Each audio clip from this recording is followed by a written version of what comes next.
Lucy Harper stepped off the transport shuttle and felt every eye turn toward her. The docking bay of Harmony Prime was enormous, filled with students from a dozen different alien species. They all stopped what they were doing. They all stared. Lucy kept her head down and walked forward. She was 16 years old. She was the first human to ever attend the Galactic Unity Academy, and right now she wished she could disappear. The Academy was supposed to be a place where young people from across the galaxy learned together. It was supposed to build friendships between species. It was supposed to create a better future. But as Lucy walked through the main corridor, she heard the whispers. She understood what they were saying even though they tried to hide it. Primitive, dangerous. Lucy had read about Earth in the galactic databases before coming here. She had learned what other species thought of her. To them, Earth was a nightmare. A planet with extreme gravity, poisonous atmosphere, violent weather, and predators everywhere. The fact that humans had survived there at all was considered impossible. The fact that they had built civilizations was considered terrifying. A group of students blocked her path. They were tall and elegant, with silver skin that seemed to glow under the station lights. Their species was known for their intelligence. They considered themselves the greatest minds in the galaxy. The one at the front looked at Lucy like she was an insect. His name was Hal. Lucy would learn this soon enough. "So this is the human," he said. His voice was smooth and cold. "I expected something larger, something with more teeth." The other laughed. Lucy said nothing. She simply waited for them to move. Hal leaned closer. "Can you even understand me, creature? Or do you only communicate through violence?" "I understand you," Lucy said quietly. "May I pass?" Something flickered in his eyes. Surprise, perhaps, or disappointment. He stepped aside with an exaggerated bow. "Of course, we would not want to provoke the—" Lucy walked past him without another word. She could feel his stare on her back all the way down the corridor. The administration office was small and crowded. A tired-looking official handed Lucy her room assignment and her class schedule. He did not look at her face. He did not welcome her to the academy. He simply pointed toward the East Wing and told her to find her own way. The East Wing was the oldest part of the station. The lights flickered. The walls were stained. The other students she passed wore worn clothing and kept their eyes on the floor. This was where they put the students who did not matter. This was where they put her. Her room was at the end of a long hallway. When Lucy opened the door, she found someone already inside. A small creature sat on one of the two beds, covered in soft golden fur with large dark eyes. She was a species known for being gentle and easily frightened. When she saw Lucy, she pressed herself against the wall. "Please do not hurt me," she whispered. Lucy stopped in the doorway. She set down her bag slowly. "I am not going to hurt you. You are human." "Yes. Your species kills everything." Lucy was quiet for a moment. She thought about all the things she could say. She thought about defending herself, explaining herself, arguing with this small, frightened creature. Instead, she simply walked to the empty bed and sat down. "My name is Lucy," she said. "What is yours?" The did not answer. She watched Lucy with those huge dark eyes, waiting for something terrible to happen. When nothing did, she seemed even more confused. She finally said, "My name is—" "It is nice to meet you." Did not say it was nice to meet Lucy. She did not say anything at all. She simply watched and waited, like a small animal expecting a predator to strike. Lucy unpacked her bag in silence. She had not brought much: some clothes, a few books, a photograph of her family back on Earth. She placed the photograph on the small shelf beside her bed and looked at it for a long moment. Her mother, her father, her younger brother. They had been so proud when she was accepted to the academy. They had no idea what she would face here. A chime sounded through the station. It was the call for the evening meal. Jumped up immediately and hurried toward the door. She paused at the threshold and looked back at Lucy. "You should not sit with me," she said. "It would be bad for both of us." Then she was gone. Lucy sat alone in the room for a while. She could hear the sounds of the station around her. Voices and footsteps and machines humming. Life going on everywhere and none of it including her. She went to the meal hall anyway. It was a massive space filled with long tables and hundreds of students. The noise hit her like a wave when she entered, but as she walked toward the food dispensers, the noise began to fade. Students stopped talking. They turned to look. The silence spread outward from her like ripples in water. Lucy got her food. She found an empty table in the corner. She sat down alone and began to eat. She could feel them watching her. She could hear the whispers starting again. But she did not look up. She did not react. She simply ate her meal in silence as if she were the only person in the room. A shadow fell over her table. Lucy looked up to find Hal standing there with a group of his friends. He was smiling, but there was no warmth in it. "I have been thinking," he said loudly enough for everyone to hear. "We have a week of proving challenges coming up, a chance for new students to show their worth." He looked down at Lucy. "I wonder what a human could possibly prove. That she can kill, that she can destroy. We already know these things." Lucy set down her utensil. "What do you want?" "I want to make a promise," Hal said. "Before this week is over, I will show everyone exactly what humans really are. I will prove that your species has no place among civilized beings. You are animals, and I will make sure everyone sees it." He waited for her to react. He wanted her to get angry. He wanted her to threaten him, to prove his point before he even had to try. Lucy looked at him for a long moment. Then she picked up her utensil and went back to eating. "Thank you for letting me know," she said quietly. Hal's smile faltered. This was not the reaction he expected. He stood there for another moment, uncertain, then turned and walked away with his friends. The whispers followed him, but they sounded different now, confused.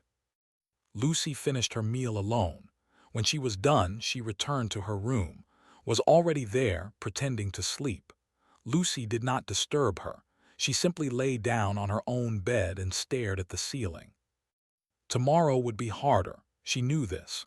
The challenges would begin, and Hal would do everything he could to break her. But Lucy had survived Earth. She had survived a world that the galaxy considered impossible. She could survive this too. She closed her eyes and thought of home. She thought of her family. She thought of all the humans who had faced impossible things and refused to give up. She would not give up either. Not ever. The proving week began with the academic challenge. Students gathered in the central hall where massive screens displayed complex equations and logical puzzles. The challenge was simple in theory. Solve problems faster than your competitors. Prove your mental worth. Lucy stood at the back of the crowd. She was assigned to the lowest tier, grouped with students who were expected to fail. Was there too, along with a handful of others from species that the galaxy considered lesser. They all kept their distance from Lucy. The first round of problems appeared on screen. Lucy recognized the mathematics immediately. It was advanced quantum calculation, the kind of thing that children learned before they could walk. Lucy had studied it for months before coming to the academy. She understood the concepts, but her human brain processed information differently. She was slower. She could not compete. The scores appeared after the first round. Lucy was near the bottom. Hal was at the top. He looked across the room at her and smiled. The second round was worse. The problems became more complex, requiring multiple steps and abstract thinking. Lucy fell further behind. She could hear some students laughing. She could see others shaking their heads in disappointment, as if she had confirmed everything they believed about humans. Then the third round appeared. It was a logic puzzle unlike the others. A problem with no clear solution, meant to separate the good students from the truly exceptional. The screens showed a scenario involving resource distribution across 12 planets with conflicting needs and limited supplies. There was no mathematical formula that could solve it perfectly. Lucy stared at the screen. She watched the other students struggle with their calculations, trying to find an optimal solution that did not exist. She thought about the problem differently. She did not think about numbers. She thought about people. She thought about Earth, about how humans had faced impossible choices for thousands of years, about how her grandmother had told her stories of communities sharing what little they had during hard times, about how sometimes the best answer was not the perfect answer, but the one that hurt the least. Lucy entered her solution. It was not mathematically optimal. It gave slightly less to everyone, but it ensured that no planet would face complete shortage. It sacrificed efficiency for fairness. The round ended. The results appeared. Lucy had not won. She was not even close to the top. But next to her solution was a small notation that made the entire room go silent. Unique approach, merit recognized.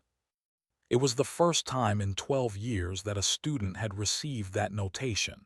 It meant that even though her answer was not the best by the numbers, it showed thinking that the academy valued, thinking that was different, thinking that was human.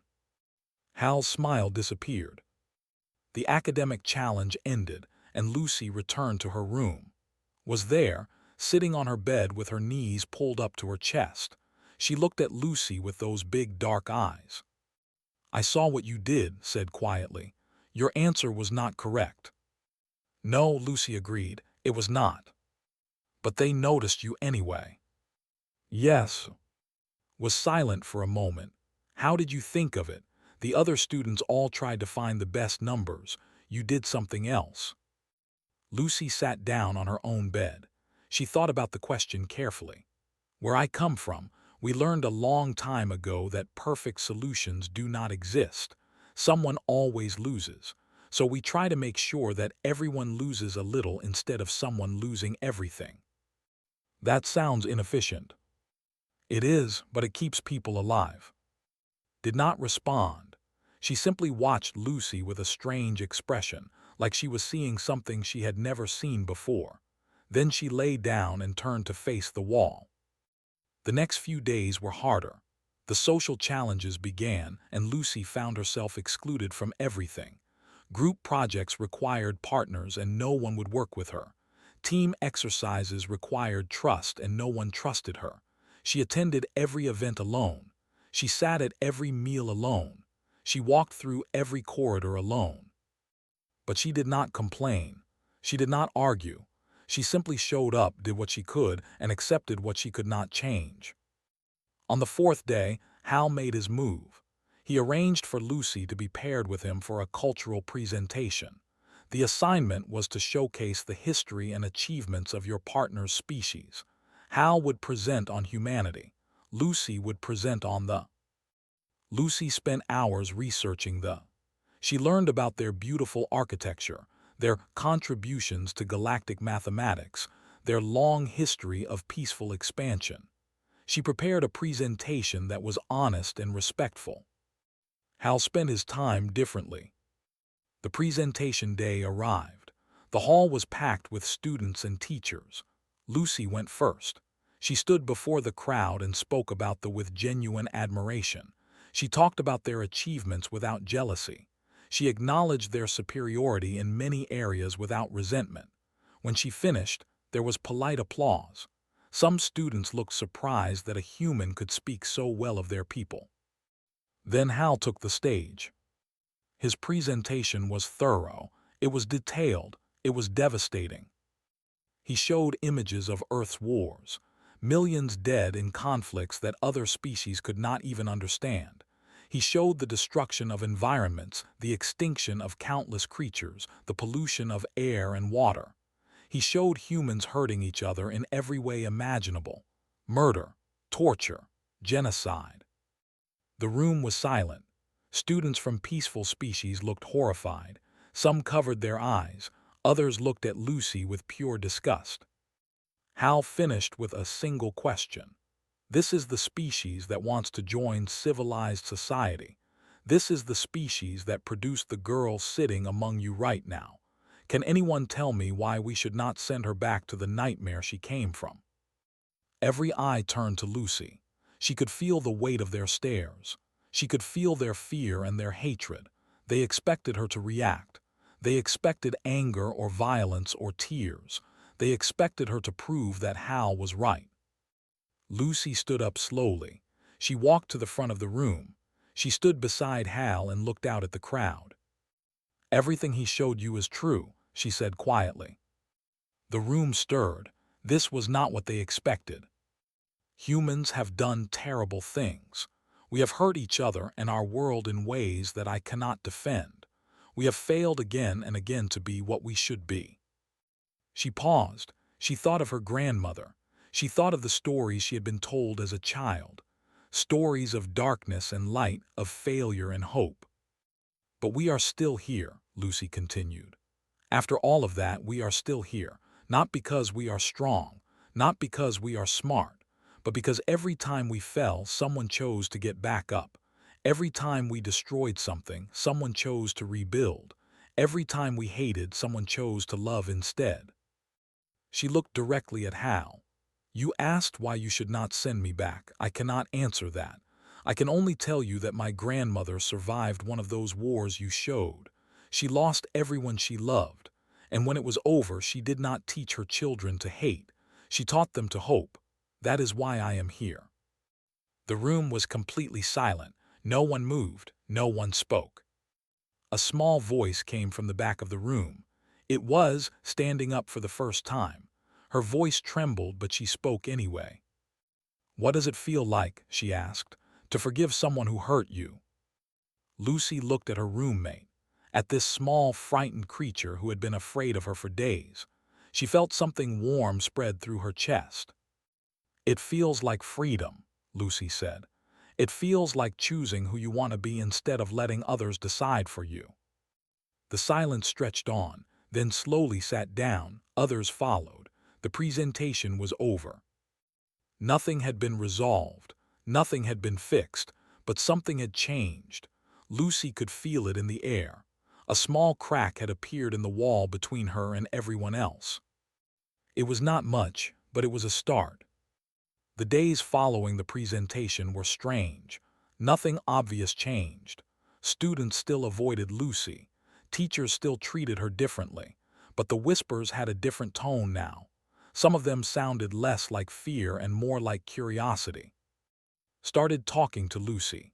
Not much, just small things. She would ask about the weather on Earth. She would wonder what human food tasted like.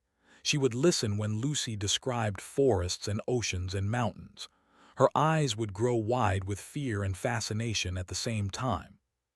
"Your world sounds impossible," said one evening. "How do you sleep when there are predators everywhere?" "We built walls," Lucy said, "and we learned to listen for danger. After a while, you get used to it." "I could never get used to it." "You would be surprised what you can get used to." Other students began to notice these conversations. A named N started sitting closer to Lucy during meals. He never spoke to her directly, but he stopped moving away when she approached. A young asked Lucy about Earth music and seemed genuinely interested in the answer. Small changes, barely visible but real. Hal noticed too, and he was not pleased. His reputation had suffered since the presentation. He had expected Lucy to break down or become violent. Instead, she had spoken with quiet dignity, and it had made him look cruel rather than righteous. His friends still followed him, but some of them seemed less certain now. Some of them looked at Lucy differently. On the 5th day of Proving Week, Hal announced a new challenge. A survival simulation. Students would enter a holographic environment that recreated dangerous conditions and compete to reach a designated safe zone. It was meant to test courage and resourcefulness. "I challenge the human directly," Hal declared in the meal hall. "One-on-one. Let us see if her species is truly as adaptable as they claim." Lucy looked up from her food. The entire hall was watching. She could refuse. No one would blame her for avoiding a competition designed to humiliate her, but she knew what refusing would look like. It would look like fear. It would confirm everything Hal wanted people to believe. "I accept," she said simply. The simulation was scheduled for the next day. That night, Lucy did not sleep well. She lay awake thinking about what might happen. The holographic environments were safe in theory, but they could still cause pain. They could still cause harm if the safety systems were compromised. She did not trust Hal to play fair.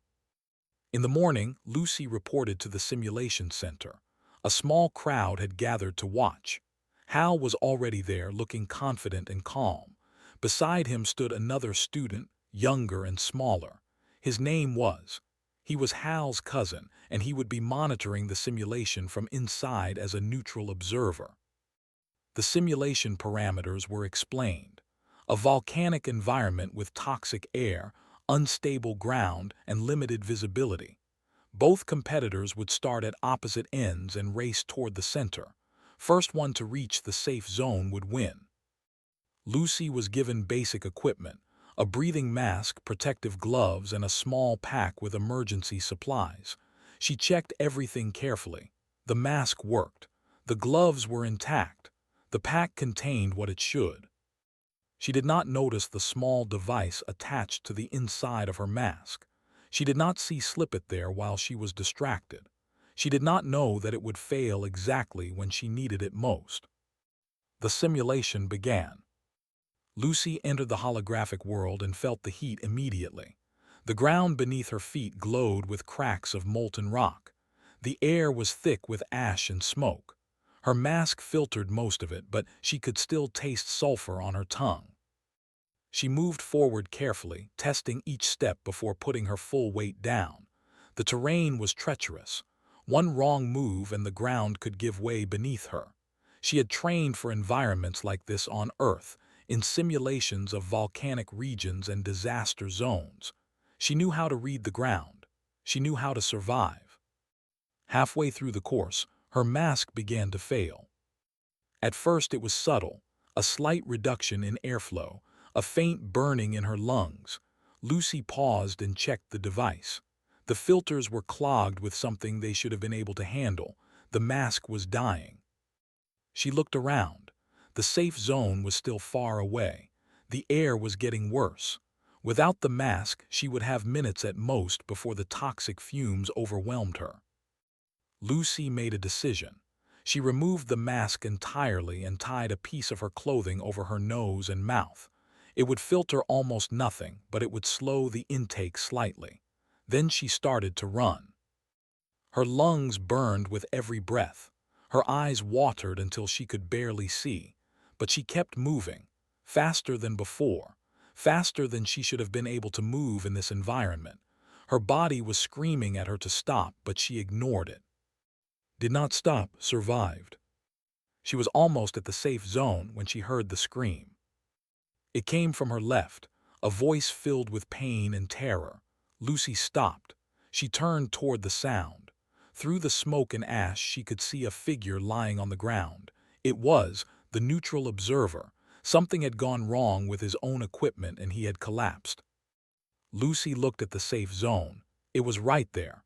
A few more steps and she would win. She would prove herself. She would finally earn some respect. She turned away from the safe zone and ran toward. The young was barely conscious when she reached him. His mask had cracked, and he was breathing in the toxic air directly. His silver skin was turning gray. His eyes were unfocused and wild with fear. "Help me," he whispered, "please." Lucy did not hesitate. She pulled off her makeshift face covering and pressed it over his nose and mouth. Then she lifted him onto her back and started moving toward the safe zone. He was heavy, heavier than he looked. They were thin, but their bones were dense, and Lucy struggled under his weight. Every step was agony. Every breath was fire. She could feel her body failing, pushed beyond any reasonable limit. But she did not stop. The crowd watching the simulation had gone silent. They could see everything through the display screens. They could see Lucy carrying her enemy's cousin through an environment that should have killed her. They could see her refusing to leave him behind even though it meant she would lose. Hal watched with an expression that no one could read. Lucy reached the safe zone and collapsed, tumbled from her back onto the ground. Medical staff rushed in immediately, pulling both of them out of the simulation. The holographic world faded away, replaced by the clean air of the simulation center. Lucy lay on the floor, coughing and gasping. Her lungs felt like they were full of broken glass. Her vision was blurred and her whole body trembled with exhaustion. But she was alive, and so was. A medical officer knelt beside her and pressed a breathing mask to her face. Clean oxygen flooded her lungs, and slowly the world stopped spinning. "Why did you do that?" someone asked. Lucy was not sure who. "You would have one, you had it." Lucy looked up at the ceiling. She thought about the question. She thought about all the reasons she could give: strategy, politics, long-term reputation management. But none of those were true. "Because he needed help," she said quietly, "and I could help, that is all." Was lying on a stretcher nearby. His eyes were open now, and he was looking at Lucy with an expression of complete confusion. "I was told you were a monster," he whispered. "I was told your kind only cares about winning." Lucy smiled weakly. "We care about winning, but we care about other things more." "Like what?" Lucy closed her eyes. She was so tired, more tired than she had ever been in her life. But she answered anyway. "Like each other," she said. "We care about each other." The medical team took them both away for treatment. The crowd dispersed slowly, whispering among themselves. Something had happened today that none of them fully understood. A human had sacrificed victory to save someone who had helped sabotage her, had shown mercy. It did not make sense, but it had happened, and now everyone had to figure out what it meant. In the corner of the simulation center, Hal stood alone. His face was pale. His hands were shaking.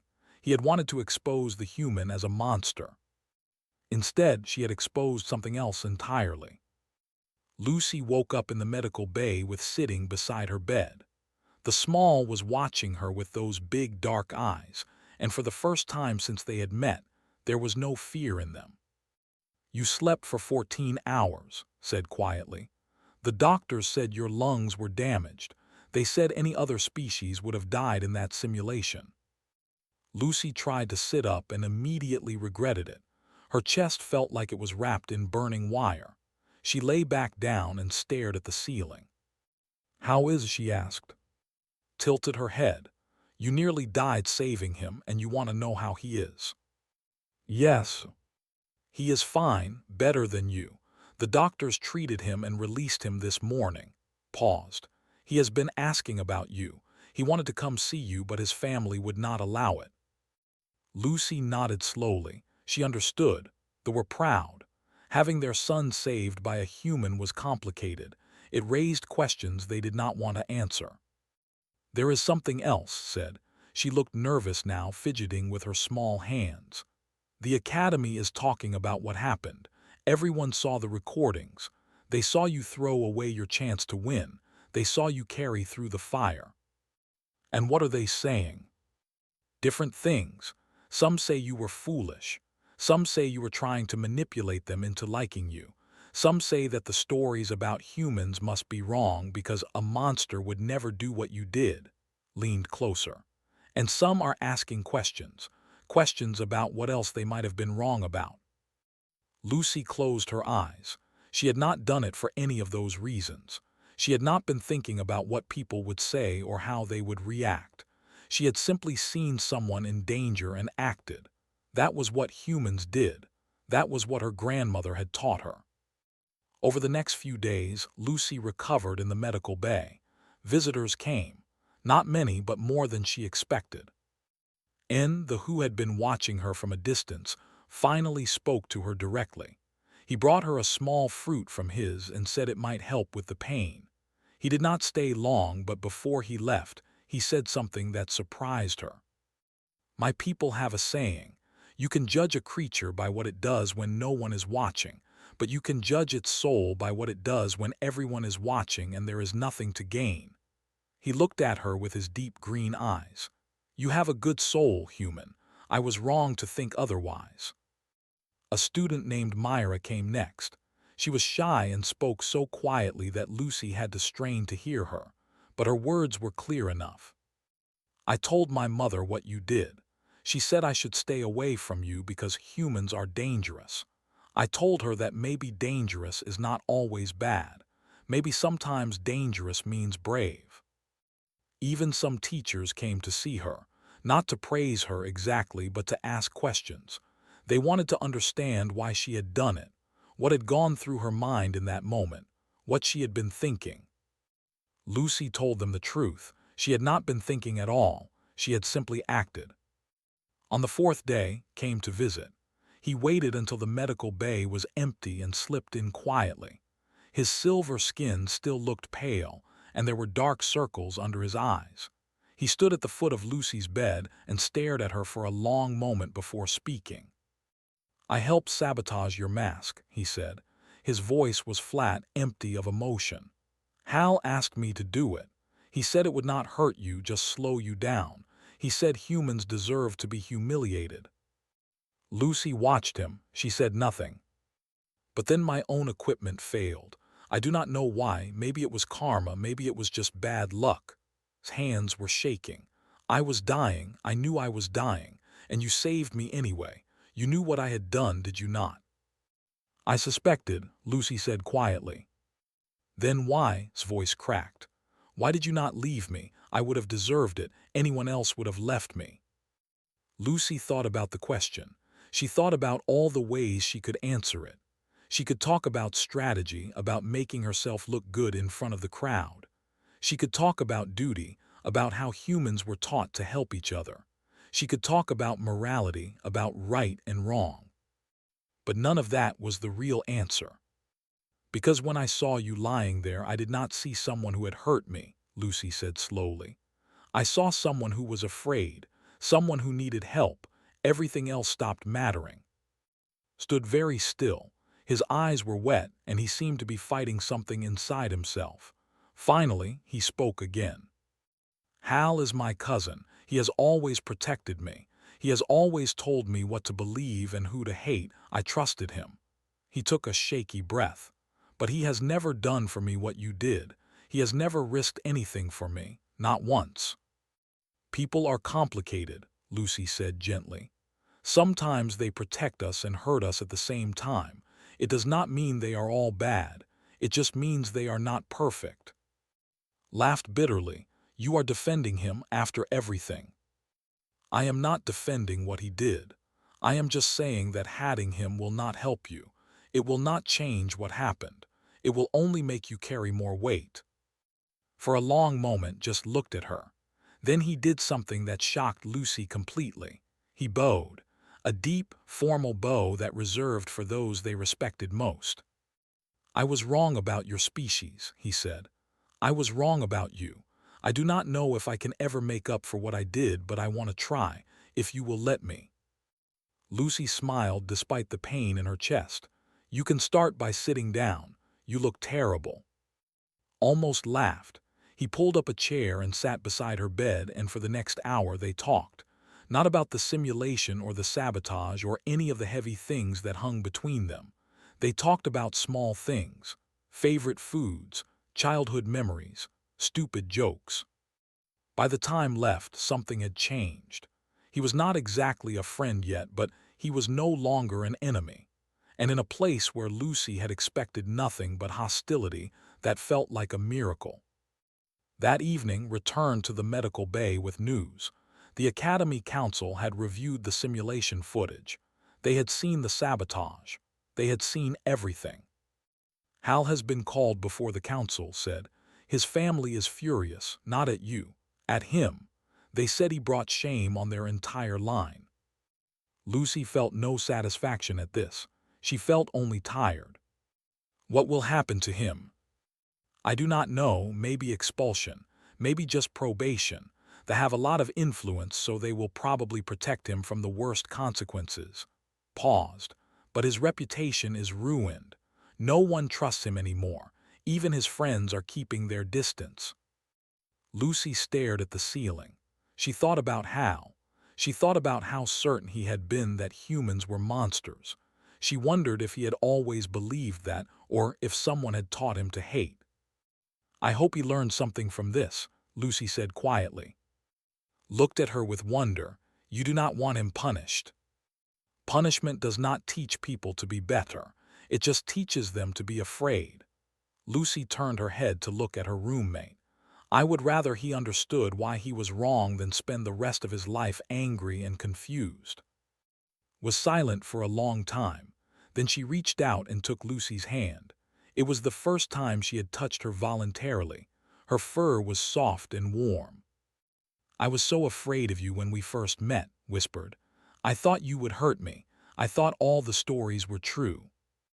And now," squeezed her hand gently, "now I think maybe the stories were told by people who never met a human or people who met the wrong ones." She smiled just a little. "You are not a monster, Lucy Harper. You are just a person, a strange, scary, wonderful person." Lucy felt tears prick her eyes. She blinked them away quickly. "Thank you. Thank you for not giving up on us." They sat together in silence as the station lights dimmed for evening cycle. Outside the medical bay, the academy continued its routines. Students studied and argued and dreamed of futures they could not yet imagine. And somewhere in that vast station, something was changing. Slowly, quietly, one heart at a time. The girl had refused to be a monster, and against all odds, people were starting to believe her.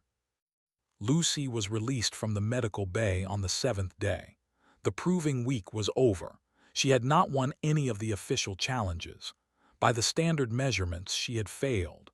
But as she walked through the corridors of the academy, something felt different. Students still stared at her, but now some of them nodded when she passed. Some of them even smiled, small and uncertain but real. The whispers had changed too. Less fear, less disgust, more curiosity.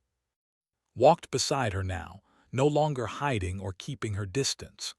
N joined them at meals, bringing friends from his species who wanted to know more about Earth. Waved to her across crowded rooms, ignoring the disapproving looks from other. It was not friendship exactly, not yet, but it was the beginning of something. On her 3rd day back, Lucy received a message. Elder N, the headmaster of the academy, wanted to see her. The request was unusual. The elder was ancient, one of the oldest beings in the galaxy, and he rarely met with individual students. Lucy did not know what to expect. His office was at the top of the station, a quiet room with windows that looked out into the endless stars. Elder N sat behind a simple desk, his form wrapped in robes that seemed to shift and flow like water. His species had no fixed shape. They were beings of pure thought given physical presence through force of will alone. "Please sit," he said. His voice was like wind through leaves. "We have much to discuss." Lucy sat in the chair across from him. She felt small and young and very far from home. "I voted against admitting your species to the academy," Elder N said. There was no apology in his voice, just simple fact. "I believed humans were too dangerous, too violent, too unpredictable. The records of your history supported my concerns." Lucy said nothing. She waited. "I have been watching you this week. I watched you struggle with challenges designed for minds that process information differently than yours. I watched you endure isolation and cruelty with grace I have rarely seen. I watched you sacrifice your own victory to save someone who had wronged you." The elder leaned forward slightly. His form rippled. "I was wrong about your species, but not in the way you might think." Lucy frowned. "I do not understand." "I thought humans were dangerous because of your capacity for violence. I thought you were threats because of your strength and your survival instincts, but that is not what makes you dangerous." The elder paused. "You are dangerous because you refuse to stop caring. You have every reason to hate. Your history is filled with pain and betrayal and loss. Yet you continue to love. You continue to hope. You continue to reach out to others even when they push you away." He rose from his chair and moved toward the window. His body flowed like smoke. Do you know what the other species in this galaxy have learned over millions of years? They have learned to be careful. They have learned to protect themselves. They have learned to keep their distance from anything that might hurt them. He turned back to Lucy. Your species learned none of these things. You throw yourselves into danger for strangers. You form bonds with creatures that could destroy you. You trust when trust is foolish. That sounds like a weakness, Lucy said quietly. It should be. By every logical measure, it should have destroyed you long ago. The elder's voice softened. But it did not. Instead, it made you the most resilient species we have ever encountered. You survive not despite your compassion, but because of it. You protect each other. You lift each other up. You refuse to give up on anyone, even when giving up would be easier. Lucy thought about her grandmother, about the stories of war and loss and rebuilding, about how her family had survived impossible things through nothing but stubbornness and love. I called you here to apologize, Elder N continued, and to ask something of you. What?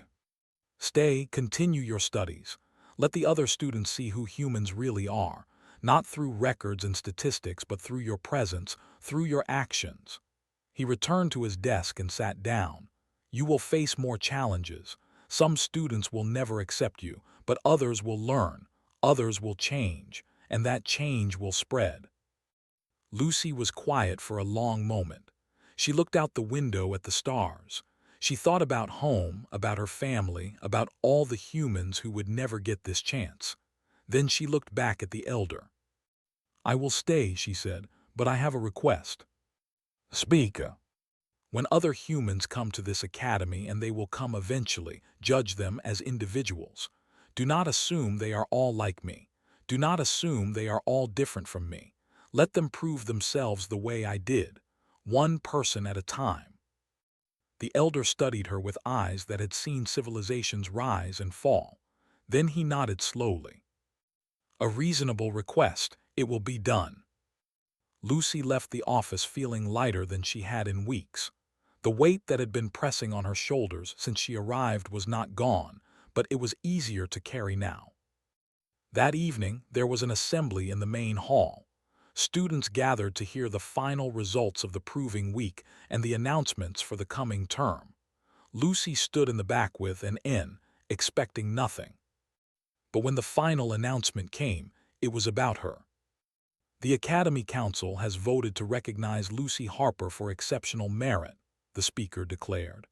Her actions during the survival simulation demonstrated qualities that transcend species boundaries: courage, compassion, selflessness. These are the values our academy was founded to promote. The hall was silent. Then slowly someone began to clap. It was standing near the front, his silver hands coming together in steady rhythm. Others joined. The girl who had asked about music, more and more until the sound filled the entire hall. Not everyone clapped. Some students sat with their arms crossed, their faces hard, but they were fewer than before, and they were quieter. After the assembly, Lucy walked back to her dormitory. She was almost there when a voice called out behind her. Human, wait. She turned. Hal stood in the corridor alone. He looked different than before, smaller somehow. His shoulders were hunched and his eyes would not meet hers directly. I came to apologize, he said. The words seemed to cost him something. What I did was wrong. What I believed was wrong. I have spent my whole life being told that some species are better than others, that some beings are worth more than others. You showed me that those beliefs were lies. Lucy watched him. She waited. I do not expect you to forgive me, Hal continued. I do not deserve it, but I wanted you to know that I see it now. I understand what you are, and I was a fool to think I could break you. He turned to walk away. Lucy's voice stopped him. Hal. He paused but did not turn around. I forgive you. Now he turned. His face was confused, almost angry. Why, after everything I did? Lucy smiled sadly. Because holding on to hatred does not hurt you. It hurts me, and I have better things to do with my time than hate someone who is already punishing himself." Hal stared at her for a long moment. Something shifted in his expression. Something old and hard began to crack. "You are strange, human." "I know." He almost smiled, almost. Then he walked away, disappearing around the corner. Lucy watched him go and felt something like hope. That night she finally sent a letter home. She had been writing them since she arrived, pouring her loneliness and fear into words she never intended to share. But this letter was different. She wrote about the challenges she had faced and the friends she had made.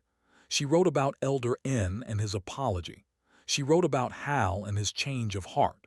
And at the end, she wrote something just for her family. "They were afraid of us because they thought we were monsters. Now they are afraid of us because they know we are not. They are afraid of what it means that a species like ours exists. A species that can suffer so much and still choose to be kind. A species that can face so much darkness and still reach for the light." She paused, thinking about all the conversations she would have in the years ahead, all the minds she might change, all the walls she might help break down. "I think that is the most human thing of all, not our strength or our survival instincts, but our stubborn, foolish, beautiful refusal to give up on each other, on anyone." She signed the letter and sent it into the stars. Then she lay down on her bed and closed her eyes. Tomorrow would bring new challenges, new struggles, new chances to prove what humans could be. She could not wait. The girl had entered the alien school in silence, but she would leave it with something far more valuable than noise. She would leave it with friends,